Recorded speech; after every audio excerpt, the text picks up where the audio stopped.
So Ella and I were wondering, and it's okay if it's not. We were wondering if there's any date that would work for like a 10-minute like tidbit for our project In front of the church? in front of the church. Yes, let me, you would want to do it, is it 10 minutes? We could do it, you know, if you want it on a Sunday, kind of? Yeah. There's only 2 Sundays. No, there's 3 Sundays, one of them's that celebration thing. You know what, we could do it the last Sunday, which is June 18th. Does that work? If it's well, yeah, that's okay.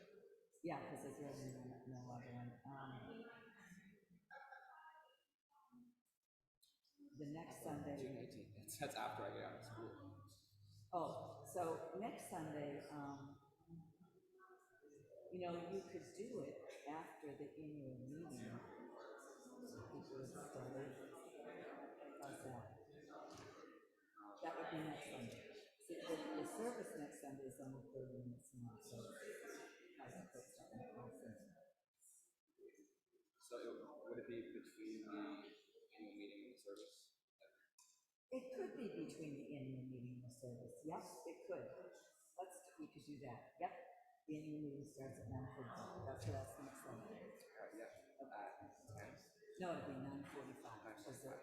No, it'd be 9:30. 9:30 to 9:45.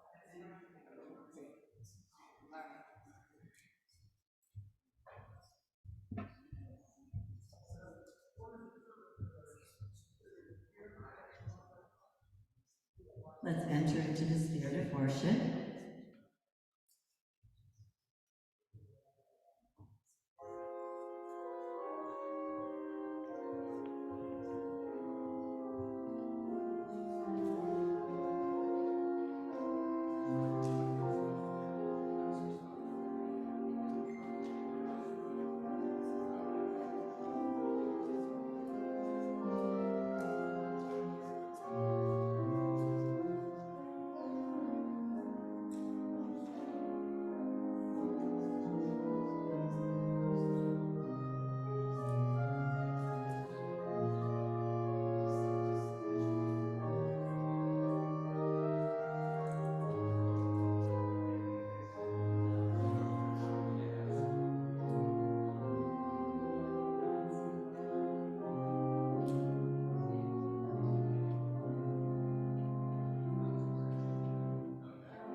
Spirit of life, whom we've called by many names in thanksgiving and in anguish, send peace for the soldiers who did not make the wars, but whose lives were consumed by them.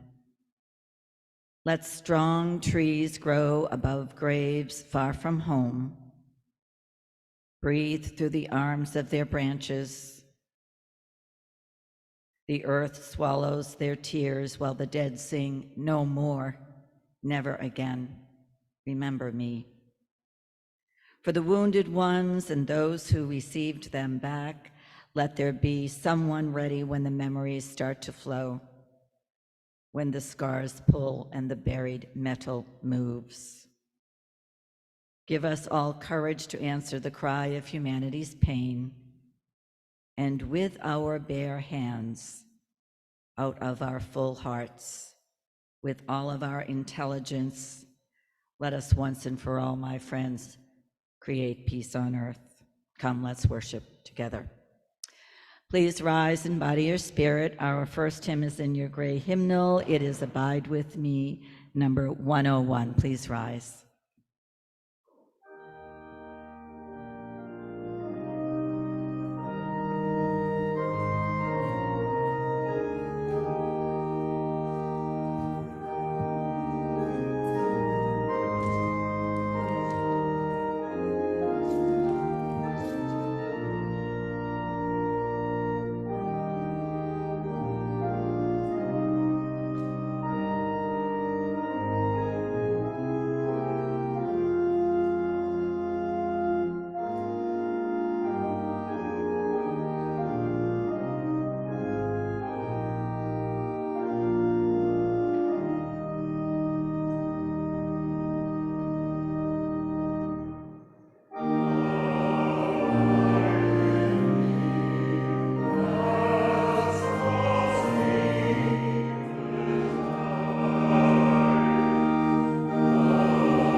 Let this flame Be to us a symbol of the wholeness we seek.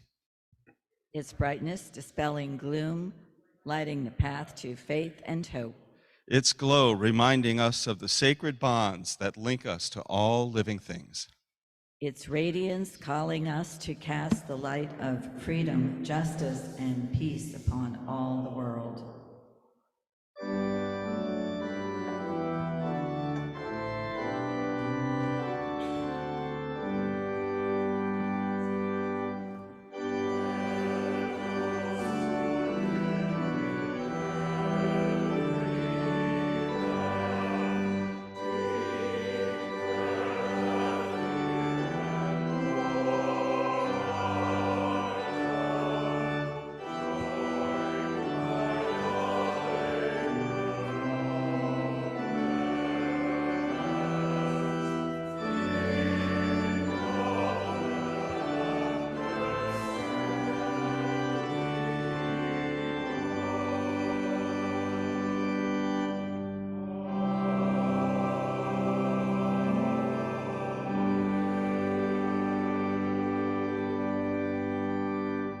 Please be seated.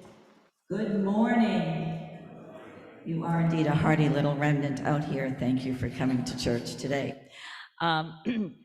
You'll notice we don't have our children. The RE program has ended, and so I'm not sure whether we'll see much of our children over the next several weeks. I think we will on the 11th, but I remind us all that next Sunday is our annual program meeting.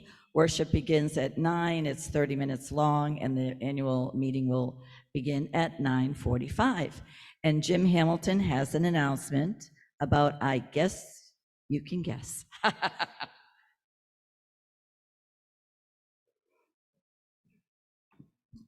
So hi, I am Jim Hamilton. I'm the chair of the Summer Fair, and the Summer Fair begins in earnest now that we're at Memorial Day. The downstairs is open for donations. You'll see it labeled plants, antiques, books, all of that kind of stuff. So that's all very exciting. We have a dumpster coming that'll be arriving on Tuesday, also very exciting. You see the sign-up sheets in the parlor, so please sign up if you haven't signed up yet. We particularly like your help on the hall weekend, which I think is the 10th, and then of course the 17th all day, and the setup day on the 16th. We need all hands on deck, so that would really be great if you can do that. There are also posters there, and if you have a chance to put up a poster, please do so. So this is going to be great. The weather's going to be like this for that day, right, Catherine? Absolutely. I've done it 18 years in a row. Here's hoping. Thanks, Jim. So this is, of course, the Sunday before Memorial Day, or the Sunday of Memorial Day weekend, and it's been our tradition in the last several years to have an altar of remembrance. I invite you, as the Spirit moves you, we'll have you queue up in that aisle over there and use the microphone to tell us, or not, you can light a candle in silence, but if you would like us to know what soldier you're thinking about this Memorial Day, please share the name, and you may light a votive candle if you choose to do so. Lynn, can I help you? Can you assist me with the candle lighting? Thank you.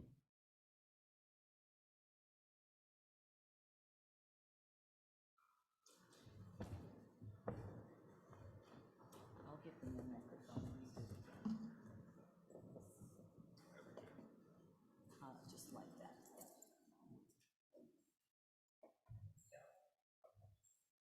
So who are you thinking of today, Jean? Charlie Dickey and Cecil Broom.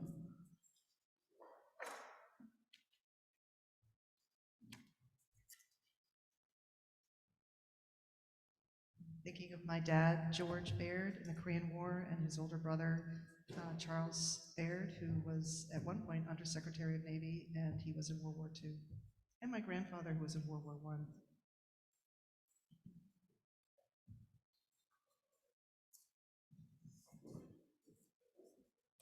I'm remembering my father, who was a Marine in the Pacific in World War II, and his brothers-in-law who were in the Army, Gus and Peter.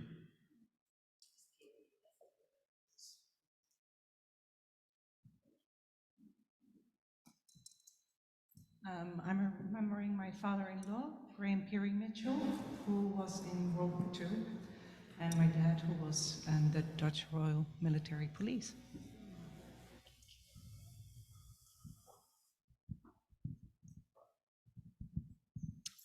I'm remembering my brother-in-law, Jeff Knutson, who died recently. He was in the Navy and was an air traffic controller there, so working on aircraft carriers.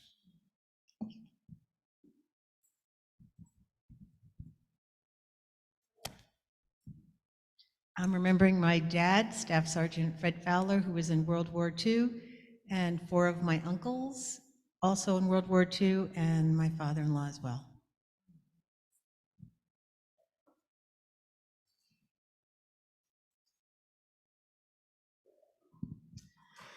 I don't have one specific name, but my parents were graduated in the class of 1939, and a few years back, we leafed through their yearbook, and every second or third person was either injured or killed in the war.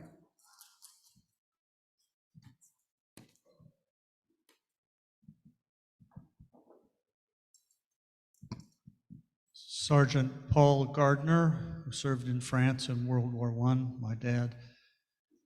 Captain Herman Doc Glazer, who was on Normandy D-Day +6, I think. And mostly Eddie Towsley, a high school friend who never made it back from Vietnam.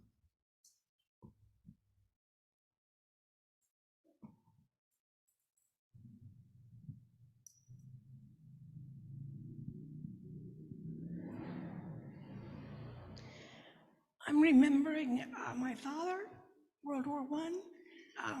Both of my husbands, David Jenkins and Don Muirhead, were lieutenants in the Navy in World War in the time following World War II. And my brother, who also served in the Navy as supporting the Naval Air Force.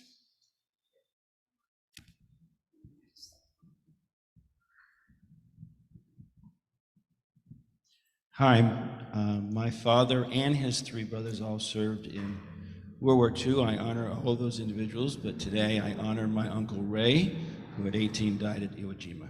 Ray Zimmerman, thank you.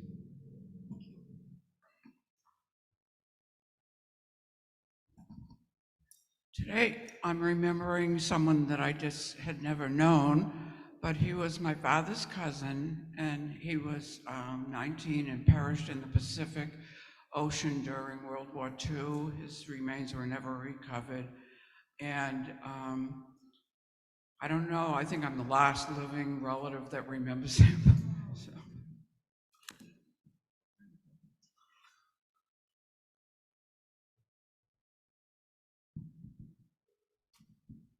I'm remembering my father, Gary Schweitzer, who was in the Navy in World War II, and also remembering my cousin, Fred Frostic, who was in a pilot in Vietnam and then actually served for a career in the Air Force.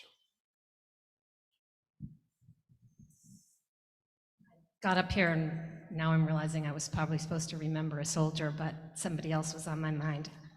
I'm remembering Lainey Ladd and the Clancy children. Thank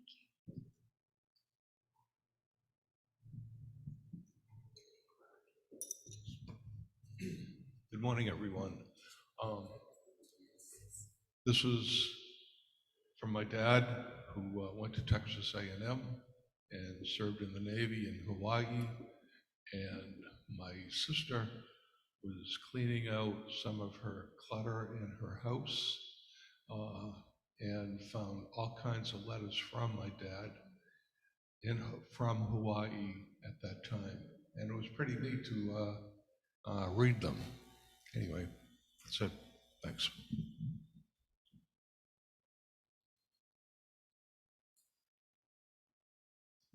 For my grandfather, William, who served in World War I, and my dad, Ross, who served in World War II.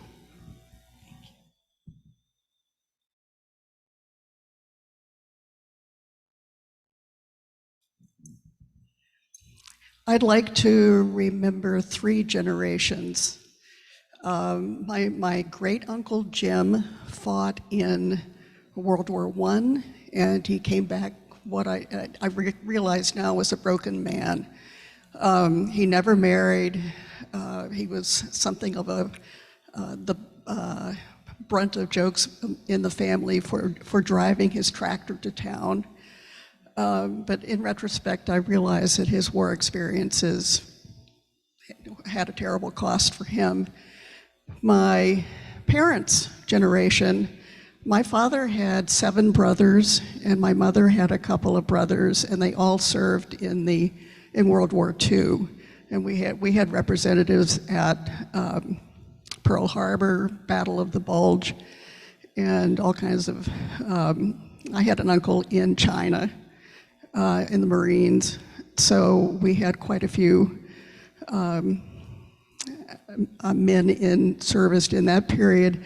And then I would particularly like to call into our circle the Vietnam War veterans, which is my generation.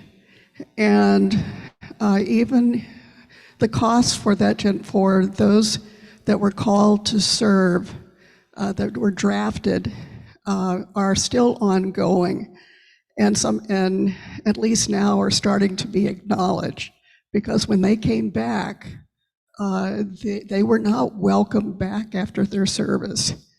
And Rob is an example. He missed Vietnam by 1 week and went to Germany instead. And he has what I would call survivor's guilt. He's forever conscious that he was, through nothing that he did, he was very fortunate. So the costs of war are incredible, and I bring to mind all of those generations that have fought for us.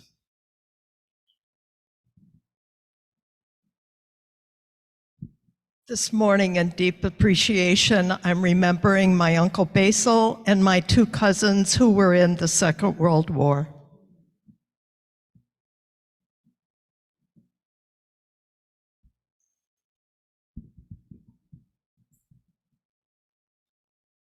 I'm lighting a candle in memory of a classmate who was awarded a posthumous Medal of Honor for his service in the Korean War. Also for my father, who was wounded on Iwo Jima, but not seriously. What's your classmate's name?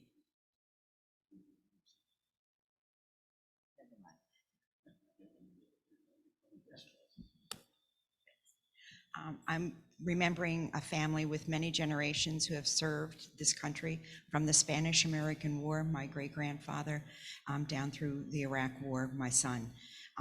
But I'm particularly calling to mind my father's oldest brother, who was killed in a raid on the Schweinfeld in Germany in World War II. He was a turret gunner, and his body is buried in the middle of the country, where the other survivors, the others who died in that raid, are all buried together.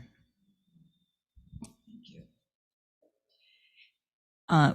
Let's see, if we can put the gallery view on, Dustin, is there anyone here on Zoom who would like me to light a candle for a soldier that you're thinking of? Just raise your hand in front of your face.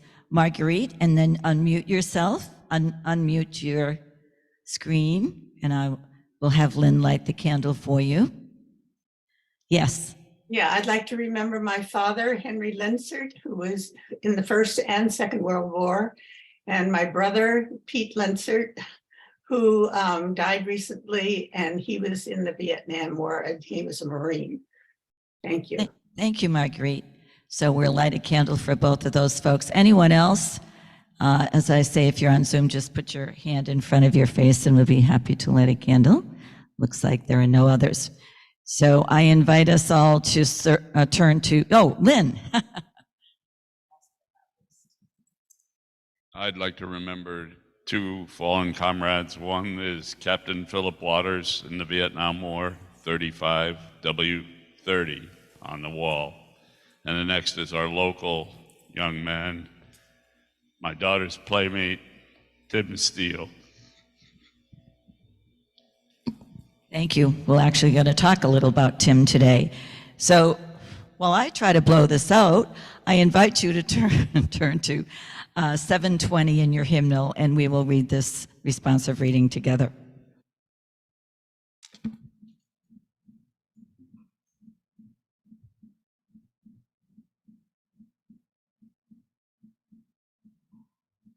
Taking in a lot of names here in our space today. So the title of this reading is We Remember Them, and I will begin. In the rising of the sun and in its going down, we remember them.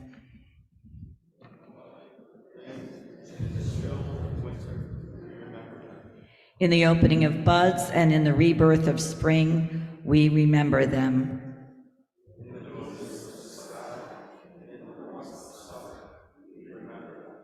In the rustling of leaves and in the beauty of autumn, we remember them.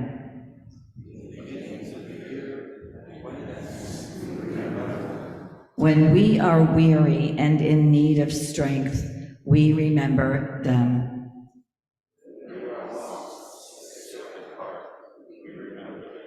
When we have joys we yearn to share, we remember them. So long as we live, they too shall live, for they are now a part of us as we remember them. Thank you, my friends. And now this morning's offering will now be given and received to continue the work of this beloved community of faith.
Barbara Belboni will offer our reading for us. reading this morning is by UU Army Chaplain George Tiger from his book War Zone Faith. There's a playground in Kandahar that sits in the middle of a Taliban graveyard. It's a center of activity for area kids. I have watched as kids no older than 5 or 6 engaged in knockdown, drag-out, rock-throwing fights among the graves over swing sets and sliding boards. Yet another what the fuck moment in Afghanistan. I know so little about a world where kids learn to fight before they can read and where graves sit next to teeter-totters. This reveals a truth about war that humbles even the strongest amongst us. We're humbled not so much by fear as by the knowledge of our own mortality, and even more by the realization of how little we know at all. I could become superior and self-inflated at how much more civilized we are than them. That would be the easy way to rationalize what I don't comprehend and thus avoid the powerful questions of justice inherent in graves next to playgrounds. In the end, when I am really being honest with myself, humility is the response that feels right. If humility is in the heart's truthful response to unknowing, pride and superiority are ways to defend against the painful truth we witness in war. I do not understand why the world is so unfair, why my child is safe and an Afghan child is not. If I tell myself it is because we are better than them, the world makes sense. When there is a good reason for an Afghan kid must play in a graveyard and fight for a swing, I can remain safely entombed in my self-imposed ignorance. But if I am humble, I can admit there is never any good reason for the suffering of a child. I can honestly say that the world does not always make sense. I can face the truth that whatever meaning there is in war depends on my response to suffering, injustice, and pain. Right now, I'm not sure how to make sense of graves and playgrounds, but at least I am able to admit my unknowing. If this world is ever to make sense, if there is any meaning to be coaxed from this absurdity of it all, it will begin in humility.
Well, yes, my friends, tomorrow's Memorial Day. And when we think of Memorial Day, what usually comes to mind is the unofficial beginning of summer. Outdoor barbecues, opening pools, wearing white. But my friends, Memorial Day is first and foremost a time to honor those who died while serving in the military, protecting freedom. Here in Duxbury, I think it was yesterday, in the cemetery next door, dozens of volunteers placed American flags at the gravesite of every American veteran. Tomorrow, the town of Duxbury will hold its annual Memorial Day parade, and the parade will end, as it always does here in this church, with a service. A young person from Duxbury High School will recite Lincoln's Gettysburg Address. And a veteran from our local American Legion will read General Logan's Order, the proclamation of the Decoration Day. And each year, the Legion invites someone really wonderful to speak, offer a message, and I get to offer the benediction. I've done that for 18 years. This will be my 19th time. My friends, when I leave Duxbury and this pulpit, there'll be lots of traditions that I will miss, but the Memorial Day parade here in Duxbury and the service that follows will certainly be one of them. I am so touched every year by how this service and parade simply honor men and women who we remember, folks who had courage and determination when it came to protecting and defending freedom. Each one of those fallen soldiers had their own stories and family and friends who loved them. We heard some of those snippets of those stories here when we lit our candles of remembrance. And I want to lift up two more stories to share with you today.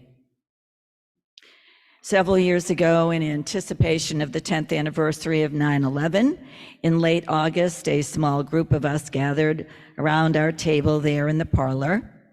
It was the assistant fire chief, a representative from the police department, someone from the Legion, and me, and the town manager, as I seem to remember. And as we completed our business planning that celebration or anniversary celebration, we spent a few minutes talking about how blessed our town was because we had not known the death of any one of our soldiers in the post 9/11 wars. I remember specifically, we were all saying how lucky we were here in the town of Duxbury. And then 2 days later, at 4:00 in the morning, I received the following email. Dear Reverend Cullen, I am an Army chaplain and a Unitarian Universalist minister, and I write you with sad news. First Lieutenant Timothy J. Steele, 25 of Duxbury, Mass., died August 23rd in Kandahar Province, Afghanistan, of wounds he suffered when insurgents attacked his unit using an improvised explosive device. As the local clergy representing our UU denomination, I sincerely hope you and your congregation will reach out to the surviving family members and have a presence during the transfer of the body and memorial services. My spiritual friends, Chaplain Antal, and I exchanged a few more emails about this wonderful young man, this member of Duxbury High School's class of 2004, this graduate of Fred Stevens' alma mater, the U.S. Military Academy at West Point, this son, this brother, this husband, this father to a little girl who at that time was 1 year old. Her name was Liberty.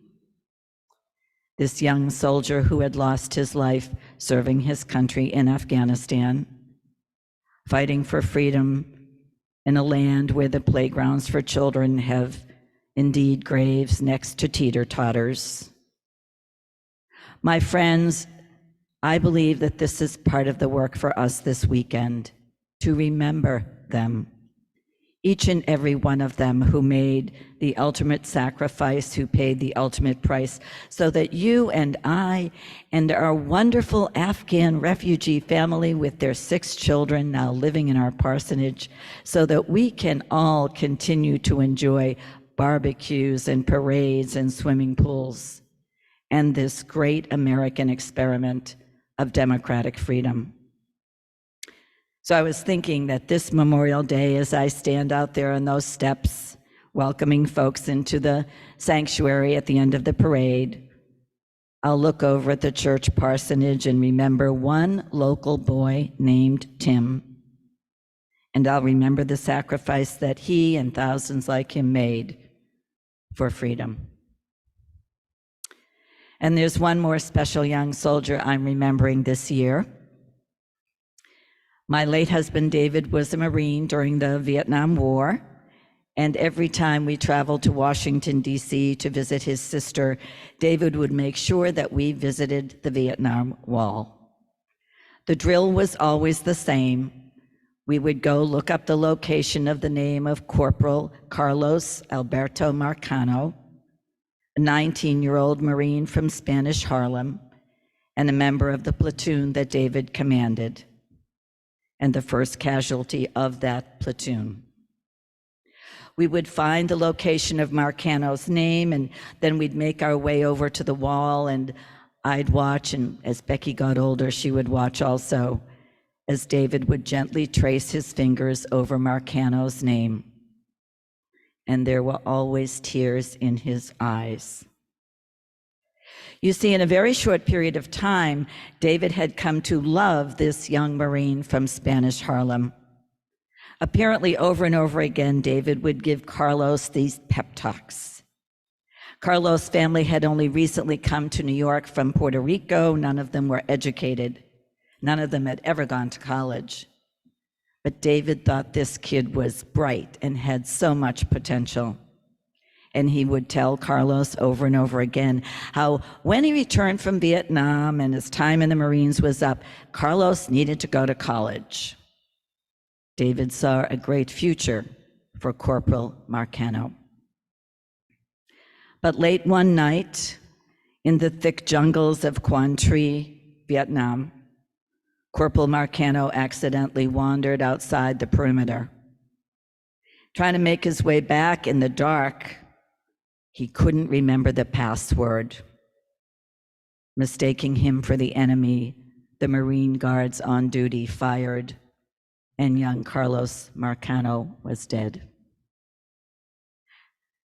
After the war, David's commanding officer established this very special practice.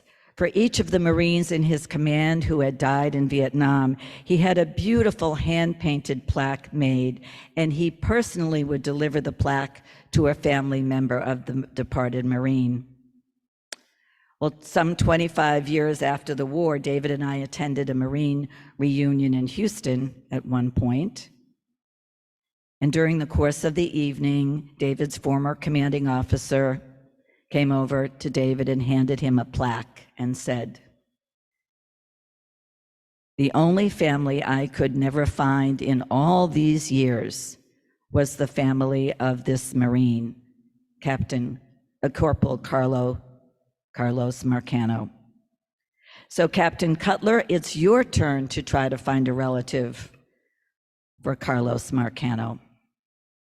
And he handed David a plaque. This plaque, which I recently found while I was cleaning my house, getting ready to move. Oh no, I said to myself when I found the plaque, I said, I guess now it's my turn to try to find a member of Marcano's family. I'm the last one holding the plaque.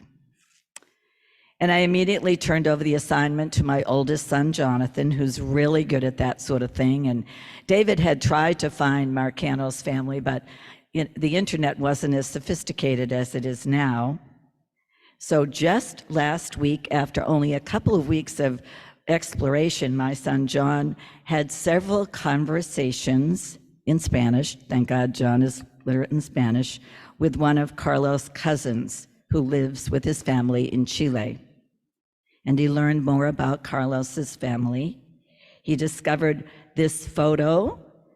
I've got another show and tell, this photo of Corporal Carlos Marcano and also his gravesite in New York. And we'll leave that up there, Dustin, for a minute. And now Jonathan has his sights on Carlos Marcano, only living relative, his niece, Renee Riveres. He's got her tracked down to somewhere in New York City, which is a big place, but he'll do it. I have a feeling that sometime soon I'll be traveling to meet the niece of this young soldier from Spanish Harlem and handing her that plaque. We'll leave Carlos' picture up while we finish our words this morning, because I want us to remember that tomorrow is not just a secular holiday. It is first and foremost a sacred day. It is a day when we keep the sacred promise we've made to all those who have fallen, to all those who are wounded physically and spiritually, and to all those who are missing. We remember them and their courage and their determination. And so let's look at Carlos Marcano as we recite these words of the beautiful poem by Archibald MacLeish. The young dead soldiers do not speak. Nevertheless, they are heard in the still houses. Who has not heard them? They have a silence that speaks for them at night. And when the clock counts, they say, "We were young, we have died, remember us." They say, "We have done what we could, but until it is finished, it is not done." They say, "We have given our lives, but until it is finished, no one can know what our lives gave." They say, "Our deaths are not ours, they are yours. They will mean what you make them."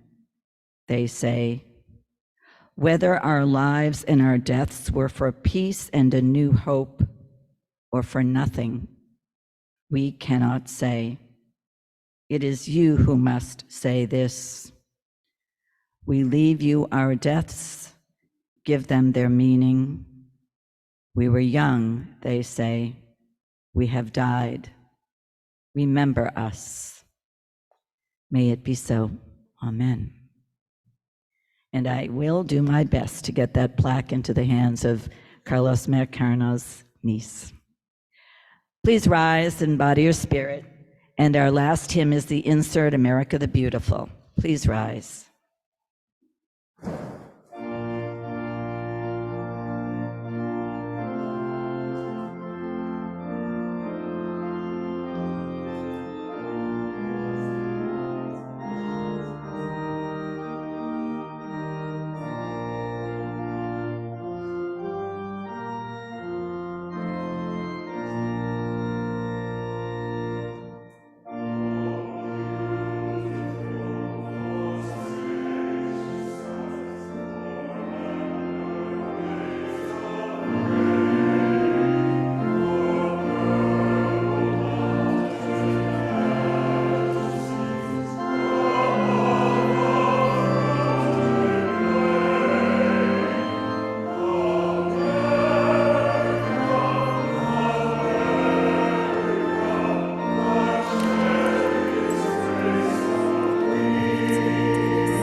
Our benediction are these words that our current president uses almost every time he finishes speaking. May God bless America and protect our troops.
Until we meet again, may you be blessed. Now go be a blessing to the world.